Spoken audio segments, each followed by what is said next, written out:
Bonjour à tous!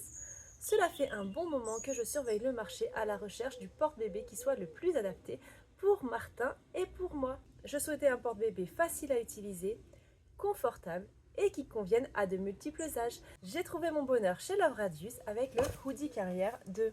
C'est moi qui l'ai choisi après avoir eu un coup de cœur pour le concept et une fois que j'ai trouvé le modèle de mes rêves, j'ai eu la chance de me le voir offrir par la marque. Pour commencer, il faut savoir que chez Love Radius, il existe différents modèles de portage en fonction de vos attentes. En ce qui me concerne, j'ai hésité entre deux modèles. Celui-ci, mais qui existe aussi en version filet pour les jours où il fait plus chaud. J'ai choisi la version plus confortable et douce. Ce modèle se porte de différentes manières, soit avec les bretelles en X, soit avec les bretelles en H. J'y reviendrai. Il est possible de régler la hauteur, mais également la largeur au niveau des hanches. J'aime également énormément la fonction capuche. Elle est double. Elle a une capuche qui protège le bébé du froid, mais également une version filet qui a pour rôle uniquement de soutenir la tête de votre bébé si besoin, sans lui tenir trop chaud. Je précise également que selon l'âge de votre enfant, on peut le porter devant ou derrière. À l'aide des velcro, il est possible de régler la largeur des hanches, tac et tac.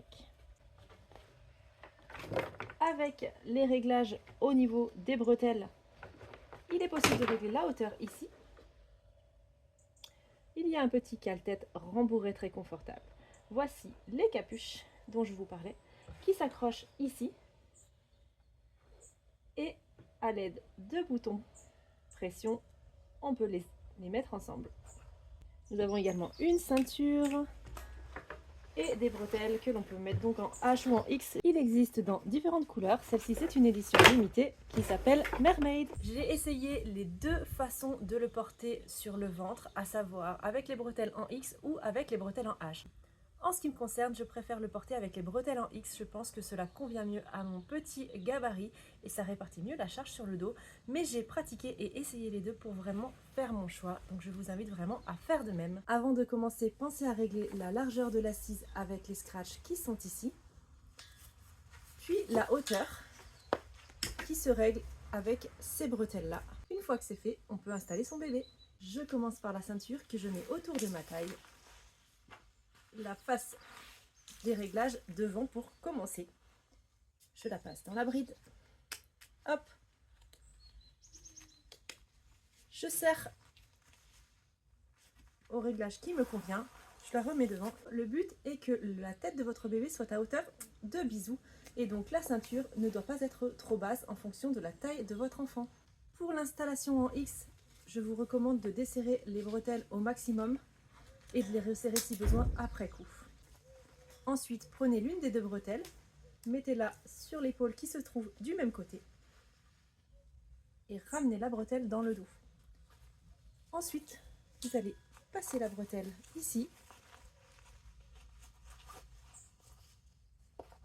pour pouvoir la clipser ici. Maintenant que j'ai une seule des bretelles attachées, je vais chercher Martin et je reviens pour la suite des opérations. Une fois que j'ai la bretelle bien lâche qui est fermée d'un côté et l'autre pas du tout installée, je prends mon bébé et je le mets contre moi.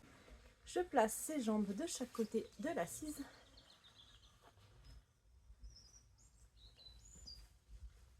Et ensuite, je remonte la bretelle que j'attrape dans le dos pour faire comme tout à l'heure, mais de l'autre côté, et la passer dans la boucle de la ceinture. Et une fois que c'est fait, je la clipse à l'avant. Et bien sûr, je n'oublie pas de serrer. Et c'est maintenant, une fois que Martin est à hauteur de bisou et que les deux bretelles sont passées et clipsées sur la ceinture, que je peux procéder au serrage de chacune des bretelles. Il faut que le bébé soit plaqué tout en pouvant respirer. Et si besoin, je peux lui mettre la capuche enfilée ou comme ceci si la fois. Et puis la clipser ici. Et c'est parti pour la balade.